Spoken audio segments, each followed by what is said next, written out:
Seigneur Jésus-Christ qui s'est donné lui-même pour nous afin de nous racheter. Levons-nous pour invoquer le Seigneur. Notre aide est un Dieu qui nous a réconciliés avec lui par la mort de son Fils et qui nous a sauvés par sa vie. Jérusalem, Jérusalem, toi qui tues les prophètes et qui lapides ceux qui te sont envoyés.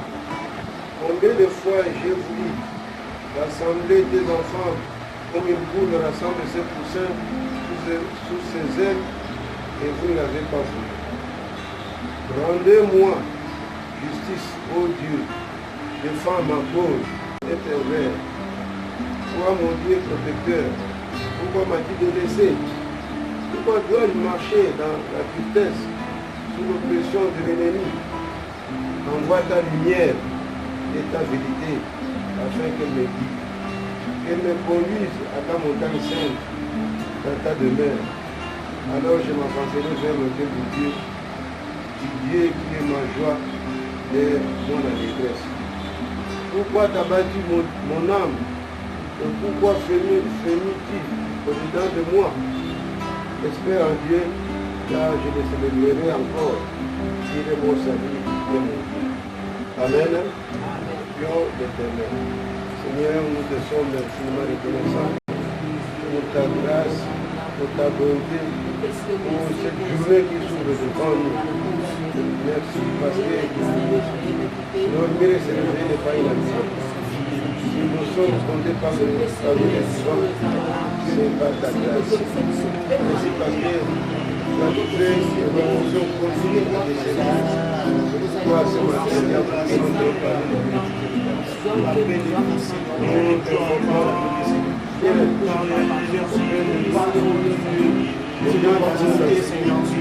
mais toi, tu nous as donné, Seigneur.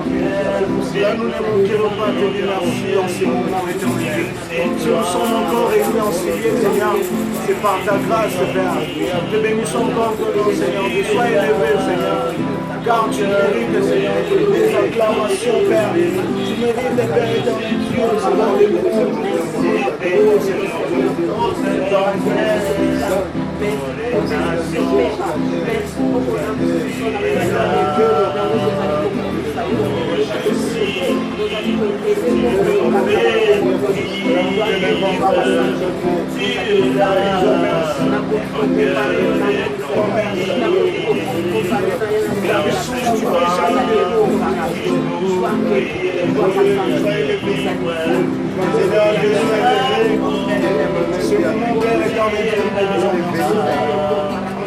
Seigneur, disons merci pour toutes les choses et toi tu nous as fait de bonnes. L'éternel, nous te disons merci. Oh Seigneur Dieu, car il y a plusieurs personnes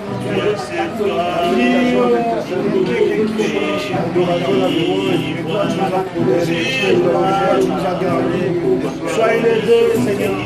Si nous sommes encore aujourd'hui, c'est grâce à toi. Grâce à toi, Père. Sois élevé, Seigneur. Sois élevé. Seigneur, merci, Père.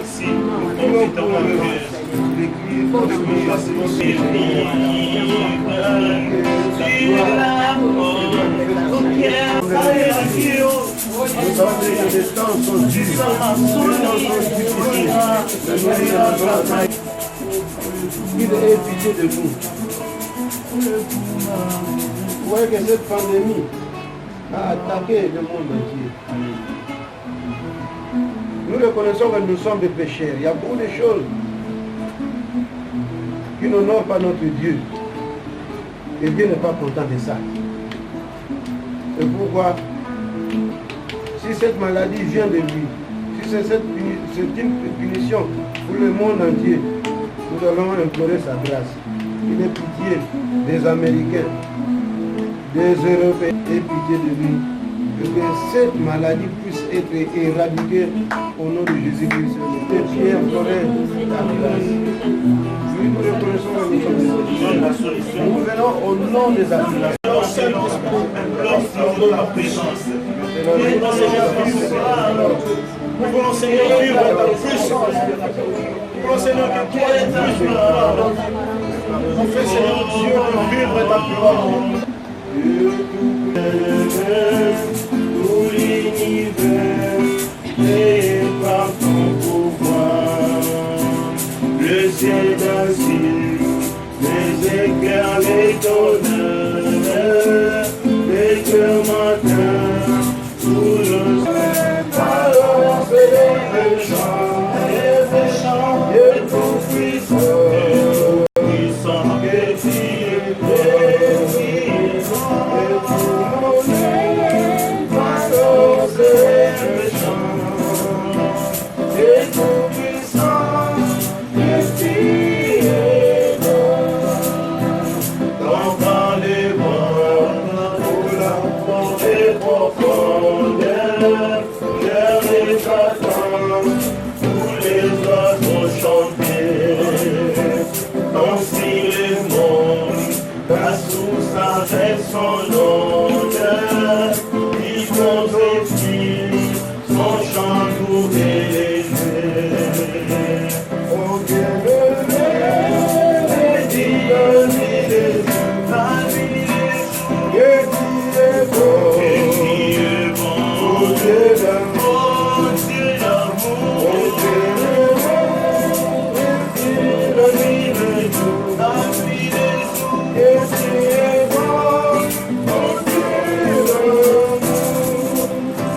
mais quand je sens mes mystères, que j'y crois, avancer en moi, et son servir mon frère, et que je suis, et du roi. Alors mon cœur écrit à chaque instant, que tu es bon, mon Dieu d'amour. Alors mon cœur écrit à chaque instant, que tu es bon, mon Dieu d'amour. À mon sauveur, la lumière,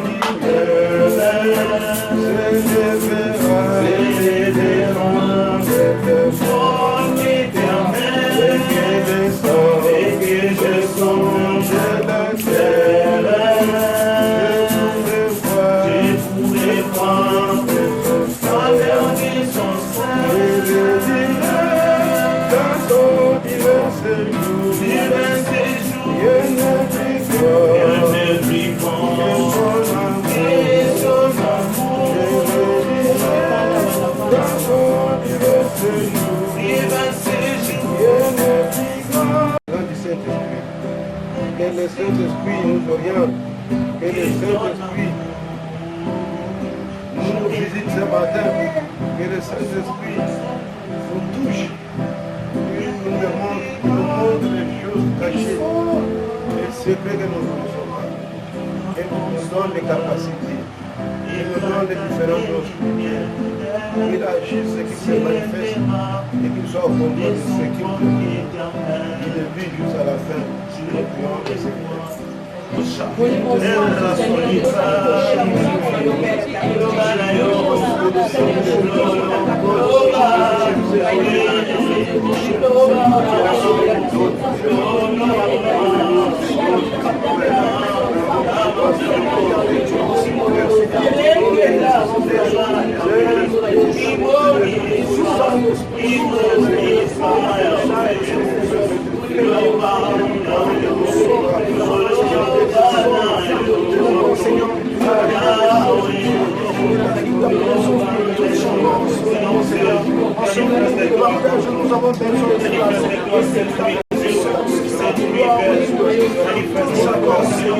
que nous soyons pas comme les autres, que nous soyons comme les anges. C'est que c'est possible avec toi. Mais maintenant, nous voulons écouter la parole de la vérité. À travers ton message,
Alléluia.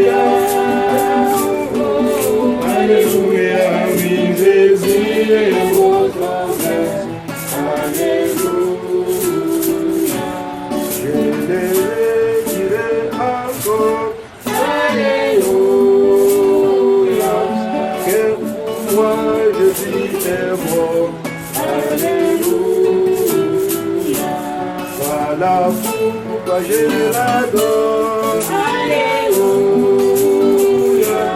Fidèle est mon trésor. Alléluia. Alléluia. Alléluia. Alléluia. Chaque jour à chaque heure. Alléluia. À moitié la demeure. Alléluia. Oh, que ma vie soit une fleur. Alléluia. J'ai pas peur pour voir mon Dieu. Oh, alléluia. Alléluia. Nous voulons t'écouter, Seigneur, que ta volonté se manifeste en ce moment. Même si le monde passera, mais ta parole ne passera jamais. Ta parole est pour nous une nourriture spirituelle. Ta parole est une lampe à mes pieds et une lumière sur mon sentier. Que cette parole soit une parole de vie ce matin pour nous convaincre, pour nous corriger, pour nous instruire. Seigneur, nous verrons comme Marie sous tes pieds, parce que toi tu as une parole de vie pour nous. Tu veux nous communiquer une parole particulière pour nous ce matin. Seigneur, parle. Nous ouvrons nos cœurs, nous ouvrons nos oreilles pour que notre attention soit attirée vers toi. Seigneur, parle. Nous t'écoutons. Que cette parole soit une lumière, que cette parole soit une parole de vie pour transformer nos vies. Et que Seigneur, cette parole puisse nous apprêter à entrer dans ton royaume. Que tout ce qui ne confesse pas ton nom soit lié, que soit bouté hors de ce lieu au nom de Jésus-Christ. Que le Saint-Esprit soit au contrôle et que nous dirige. Il début sur la fin de notre exhortation au nom de Jésus. Nous disons merci Seigneur Jésus-Christ. Merci Seigneur. Notre prédication de ce matin pour notre exhortation se trouve dans les livres d'Hébreux. Hébreux chapitre 10, verset 25. Hébreux chapitre 10, verset 25. Nous lisons en français. L'auteur, mettez la va lire en Ingal. Hébreux chapitre 10, verset 25. Nous lisons au nom de notre Seigneur Jésus-Christ. N'abandonnons pas notre assemblée, comme c'est la coutume de quelques-uns, mais exhortons-nous réciproquement, et cela d'autant plus que vous voyez s'approcher le jour. Amen. Voilà. Dans le Lingala, de 10 verset 25. Bato mosusu na kati na bino babandi koboya kosangana, bosala boye te, kasi bolendisana bino na bino, mpo bozali komona te mokolo ya nkolo. Et pour bonsoir aux Hébreux. C'est, comme on dit, une lettre écrite aux Hébreux. Cette épître, ou cette lettre,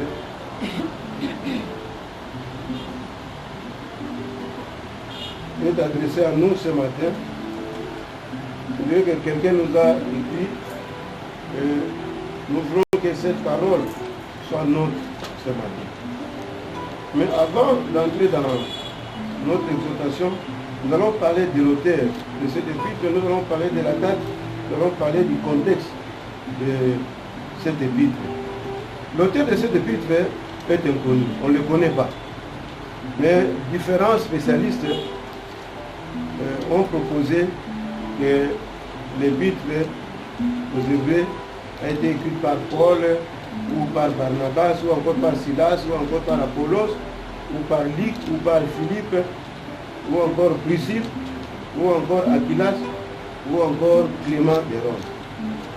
Donc, partant du style, quand vous lisez cette épître, partant du vocabulaire et des diverses caractéristiques littéraires, vraiment, il est difficile de trancher. Pour dire que voilà, l'auteur de cet épître, c'était l'auteur. Alors, il est préférable d'accepter l'anonymat de cet épître. Toutefois, c'est au Saint-Esprit que nous devons le contenir de ces livres. Amen. Quant à la date, l'épître aux Hébreux date de 67 à 69 après Jésus-Christ.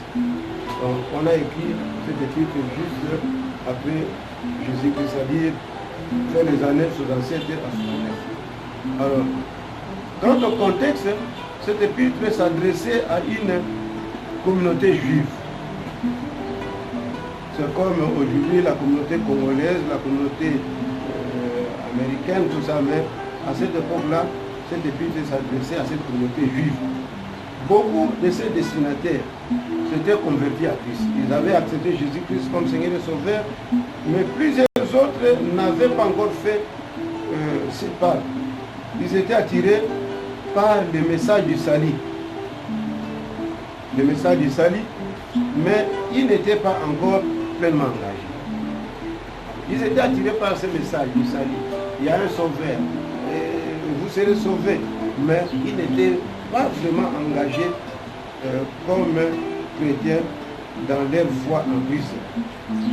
Alors une chose est claire, la communauté des Juifs ou la communauté hébraïque était confrontée à la menace grandissante de la persécution. C'est-à-dire à cette époque-là, il y avait la persécution. Il y avait des martyrs. Les chrétiens vraiment n'étaient pas libres de prier. Ils étaient persécutés. Alors face à un tel danger, certains étaient tentés de cacher leur appartenance à Christ. Donc on devait dévoiler vraiment son appartenance. Il y a des gens qui ne voulaient pas qu'on sache qu'il est chrétien ou qu'il appartenait à Christ. Tout ça, c'est à cause de la persécution. Alors, les Juifs ou la communauté juive réfléchissaient peut-être à rétrograder Christ durant du Fils de Dieu à celui des anges, la terre lévitique. Quand vous lisez ça, vous verrez que c'est comparable à ce qui est écrit dans les livres de Lévitique. Pour interpréter cet épître, il faut bien comprendre les livres de Lévitique dans l'Ancien Testament. Vous verrez que les Lévitiques parlaient souvent des sacrificateurs et des sacrifices. Alors, quand vous lisez aussi cet épître aux Hébreux, vous verrez que c'est un peu comparable. Alors, là, on parle souvent ou beaucoup du péché. Les péchés rompaient, ça cassait constamment la communion entre Dieu et le peuple que Dieu avait choisi, le peuple de l'Alliance d'Israël. Et dans sa souveraineté et sa grâce, Dieu avait donc établi un système sacrificiel qui représentait symboliquement la repentance intérieure des pécheurs et le pardon divin. Parce que le peuple et les sacrificateurs ne cessaient pas de pécher. Donc le péché était continuel. Et les sacrificateurs et le peuple, tout le monde péchait. Il y avait un besoin de sacrifice. Il fallait qu'il y ait un sacrifice à tout moment. C'est pourquoi nous voyons que le monde entier avait besoin d'un sacrificateur et d'un sacrifice parfait qui ôterait le péché une fois pour toutes. Donc le monde entier avait besoin d'un sacrificateur et d'un sacrifice pour ôter ces péchés-là. Alors, Dieu a trouvé la solution. Il a pourvu à ses besoins. Il a envoyé le Christ à la fois sacrificateur et sacrifice. Donc, Jésus est venu sur la terre comme sacrificateur et comme sacrifice.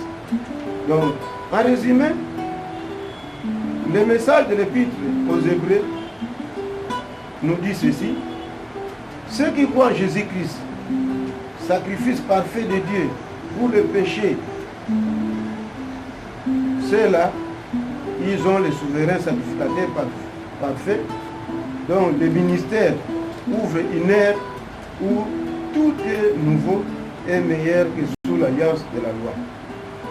Cet épître est pratique et nous pouvons l'appliquer à la vie quotidienne.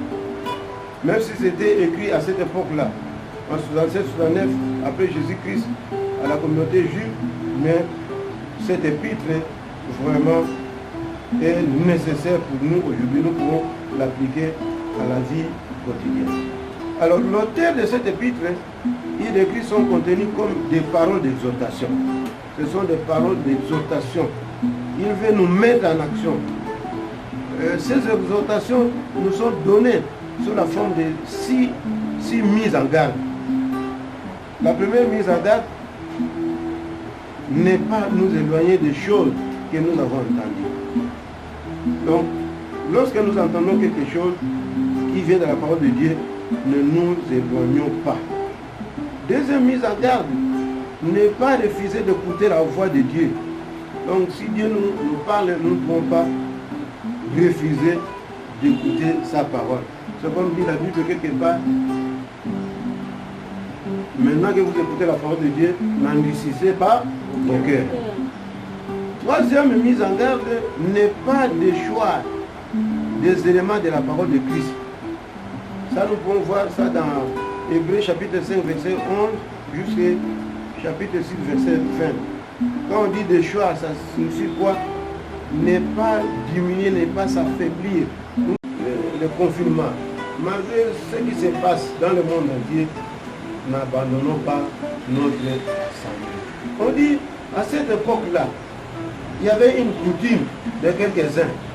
Ils priaient Dieu, mais vu la persécution, vu la maladie, vu des problèmes de difficulté, ils avaient abandonné leur assemblée. Alléluia.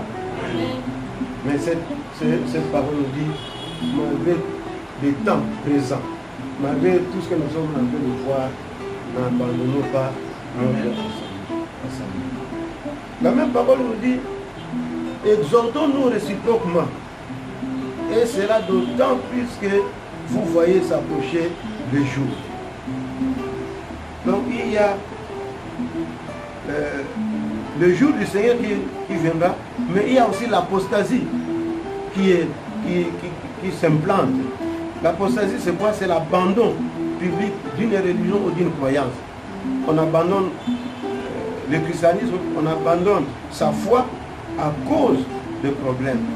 Mais si nous nous exhortons les uns les autres réciproquement, vraiment, ça sera une bonne chose. Si nous n'abandonnons pas notre assemblée, ça sera une bonne chose. Même si on nous a interdit de ne pas aller à l'église, mais dans nos familles, nous devons prier notre Dieu, nous devons nous exhorter réciproquement. Abandonner, c'est quoi? Abandonner, c'est ne plus vouloir de quelque chose ou de quelqu'un. Abandonner, c'est laisser, c'est cesser une activité sans avoir pu la mener à terme. Abandonner, c'est quitter. Quitter. Alors, nous ne pouvons pas quitter notre assemblée. Nous ne pouvons pas abandonner notre foi. Nous ne pouvons pas abandonner notre Seigneur à cause des événements du temps présent. Mais la parole de Dieu nous dit, exhortons-nous réciproquement. Exhortons-nous réciproquement. Moi j'aime aussi Paul quand il dit dans Romains 8, 28, qu'est-ce qu'il dit? Nous savons du reste que toutes choses concourent au bien de ceux qui aiment Dieu. Tout ce que nous voyons maintenant concourt au bien de ceux qui aiment Dieu. Le coronavirus, tout ça, ça concourt au bien de ceux qui aiment Dieu. Alors, l'apôtre Paul aussi dit, qui me séparera de l'amour de Dieu? C'est aussi une tribulation. Même les tribulations, ni les tribulations, même les choses de temps présent, les angoisses, même la maladie, même tout ce qui se présente maintenant, rien ne pourra me séparer de l'amour de Dieu. Jésus-Christ est le président. Alléluia. Amen. Alors, la parole de Dieu déclare dans 2 Thessaloniciens chapitre 2 verset 1. Nous pouvons lire ça.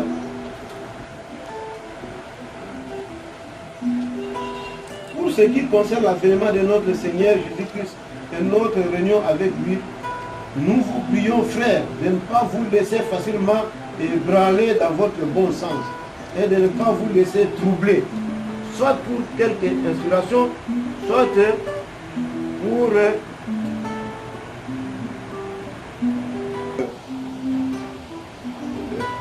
Il faut lire ça dans la Bible. Il y a quelqu'un qui a la Bible là-bas. Et Jésus-Christ et notre réunion avec lui, nous vous prions, frères, de ne pas vous laisser et de ne pas vous laisser troubler, soit par quelque inspiration, soit par quelques paroles qui iraient venir de nous, comme si le jour du Seigneur était déjà là. Cette parole nous dit, nous ne pouvons pas être ébranlés, nous ne pouvons pas être troublés, soit par quelque inspiration, soit par quelque chose qu'on nous dit. Cette maladie est là, le coronavirus est là, mais ne soyons pas troublés. Alléluia. Il y a de l'espérance en ceux qui sont en Jésus-Christ, en ceux qui croient en Jésus-Christ. Il y a de l'espérance. Nous savons bien que le coronavirus c'est une pandémie, mais ça finira toujours par être éradiqué. C'est comme dit la Bible, les ténèbres ne régneront pas toujours. Parce qu'après les ténèbres, il y a le jour. Il y a un Dieu créateur, Jéhovah, Rapha, il va trouver la solution à ces problèmes. Mais nous devons garder notre foi, ne pas nous troubler, ne pas avoir peur. Alléluia. Défions-nous donc des œuvres des ténèbres et revêtons des armes de la lumière. Et les Thessaloniciens, pour que ce jour vous surprenne comme un voleur. Même si on disait, bon, Jésus vient demain ou bien le lendemain, mais ne perdons pas notre foi, n'ayons pas peur, ne soyons pas troublés, soyons toujours fermes. Nous avons dit là-bas, abandonner. Abandonner peut signifier céder, donner, laisser, déclarer forfait, jeter l'épaule, lâcher prise, reculer, renoncer, se retirer. Donc, nous ne pouvons pas laisser retirer de notre assemblée. Là où vous priez, vous devez rester là-bas. Ne lâchez pas prise, ne reculez pas. Et ne jetez pas l'éponge, comme on le dit. Mais gardez toujours votre foi et restez toujours fidèle à votre Église. Exhortons-nous, comme l'a dit l'Épître aux Hébreux, à ce chapitre 10, ça signifie autrement, encourageons-nous, réconfortons-nous. L'exhortation peut prendre la forme de l'avertissement ou de l'affermissement. C'est-à-dire là, on nous dit de nous affermer les autres. En lingala, on dit aucun missa. Aucun missa. Vous allez exhorter quelqu'un, vous allez lui parler de Jésus-Christ, lui parler de la parole de Dieu, pour qu'il ne soit jamais rétrograde, mais pour qu'il garde toujours sa foi en Jésus-Christ. Donc pendant cette période, cette épître, cette lettre nous est adressée pour nous dire encourageons-nous, réconfortons-nous. Au lieu de transmettre des messages sur Facebook, des messages sur WhatsApp, sur la politique ou autre chose, il est bon aussi de transmettre des mots d'encouragement, des mots d'avertissement, des mots d'affermissement de la parole de Dieu à nos frères, surtout pendant cette période. Parce que nous savons bien qu'il y a des gens qui ont dit gloire à Dieu, merci Seigneur, parce que l'église, les collègues de que nous sommes dans l'église. Donc leur foi va diminuer. Il y a des gens qui n'auront pas le temps de prier. Ils vont chercher à sortir le matin et aller chercher de quoi nourrir, de quoi se vêtir, de quoi manger, tout ça. Mais si nous nous exhortons les uns les autres, nous nous encourageons, les autres nous réconfortons, les autres si nous affermissons les autres, ça sera une gloire pour notre Seigneur. Oui, il existe une urgence eschatologique à l'exhortation, il nécessite une activité toujours plus grande au fur et à mesure que s'approche le retour de Jésus.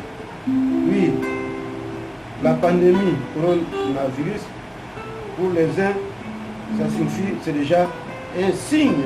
La pandémie coronavirus se présente aujourd'hui comme une persécution. Vous voyez, à cette époque-là, la communauté juive était persécutée et les gens ont perdu leur foi. Il y a des gens qui doutaient encore, ils n'avaient plus la foi en Jésus-Christ.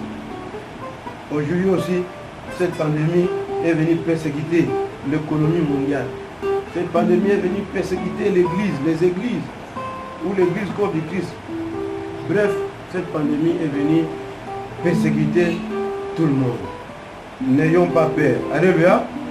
Malgré tout ce qui se raconte, ils nous sont, nous, dans la prière. Allons nous mettre à genoux au pied de Jésus-Christ, parce que c'est lui seul qui a la solution.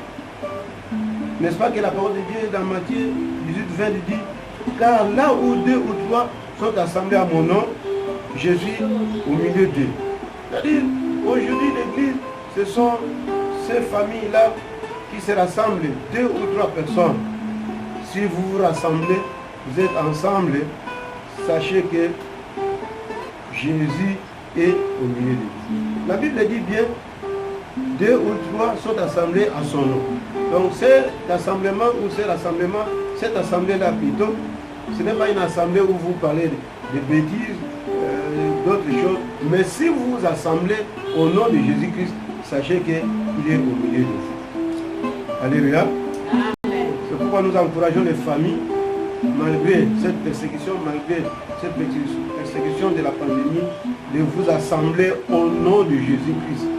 Soit le matin, soit le soir, soit la nuit, autant de fois que vous voulez, si vous vous assemblez au nom de Jésus-Christ, sachez qu'il est là au milieu de vous. Et tout ce que vous allez demander, il vous le donnera au nom de Jésus-Christ. Jésus-Christ est vivant, il est notre rédempteur, il se lève de derrière. Même si nous nous plaignons, Yesu Alali, Yesu Wabi, sachez qu'il est notre rédempteur, il se lève toujours le dernier. Il va défendre notre cause parce que son nom c'est Jéhovah Rapha, à lui la guérison, il est Jéhovah Sabaoth, c'est lui qui va combattre cette maladie et il va combattre cette pandémie. N'abandonnez pas votre foi, tenez ferme, ne renoncez pas à votre foi, frères et sœurs. Ne vous retirez pas de votre assemblée, de votre église. Vous dites que bon, je profite maintenant, je vais prier quelque part. Quand cette pandémie va terminer, on ne sera plus dans l'église. Non, la Bible nous dit, n'abandonnons pas notre assemblée. Ce matin, je vous demande, frère, n'abandonnez pas votre foi, votre église respective. Tenez ferme et ne renoncez pas à votre foi. Ne vous retirez pas de votre assemblée. Ne cédez pas. Par contre, encourageons-nous, réconfortons-nous. Et comme je disais plus haut, les ténèbres ne régneront pas. Vous voyez, avec les enfants d'Israël, quand Moïse est allé voir les pharaons pour les libérer, Pharaon ne voulait pas. Mais un jour, il a autorisé la sortie des enfants d'Israël et cela devait partir. Mais pour nous équiper, pour nous donner les capacités que nous manquons, et que le sang de l'agneau nous a couverts. Merci parce que aujourd'hui, tu as exaucé la prière de tes enfants dans leur maison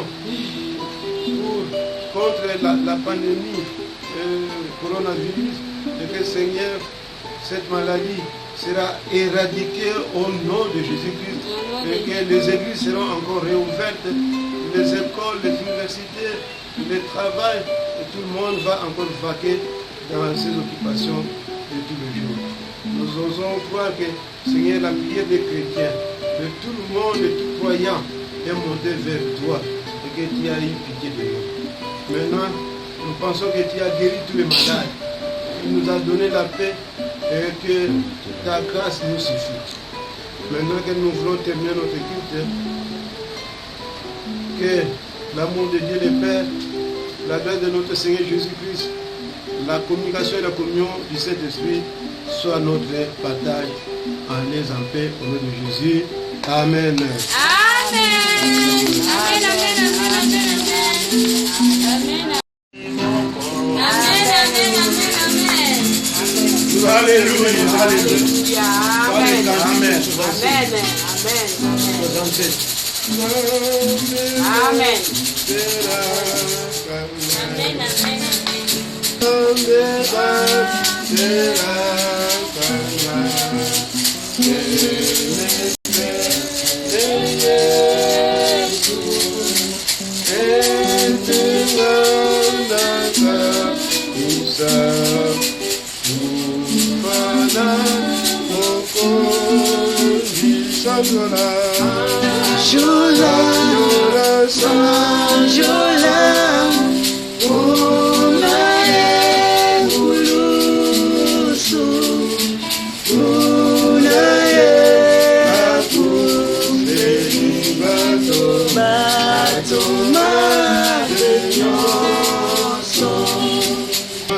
de la Passion.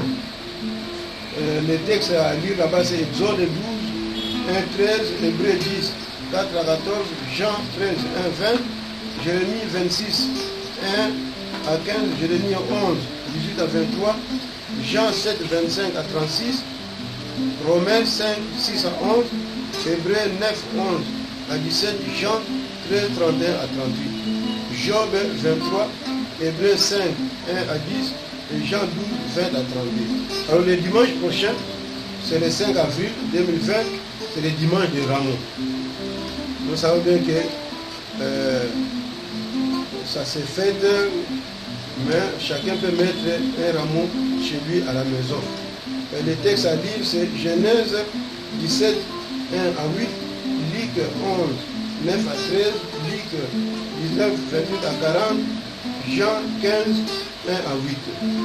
Et le dimanche qui viendra après le 5 avril, ça sera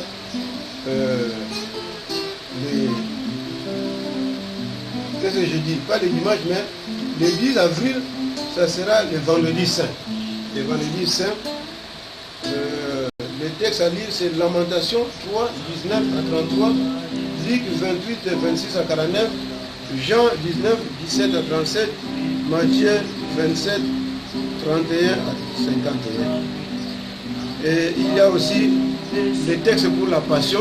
Lorsque Jésus était à la montagne à Gethsemane, les textes sont là, Matthieu 26, 36 à 46, Jean 18, 28 à 30, Luc 23 jusqu'à 34. C'est là où vous pouvez puiser, même Jean 19, 4, Marc 15, 6 à 20, là où vous pouvez puiser les 10 paroles, les 7 paroles de Jésus-Christ sur la croix. Alors, le dimanche après le 5, ça sera le 12 avril, c'est le dimanche de Pâques. Dimanche de Pâques, nous avons comme texte Marc 16, 1 à 8, Matthieu 28, 1 à 10, 1 Corinthiens 15, 12 à 20, Ésaïe 25, 5 B à 9. Voilà nos annonces sur le calendrier. Avant le calendrier sur la Passion, sur le dimanche de Rameau, sur le vendredi saint et sur la Pâque. Que Dieu vous bénisse.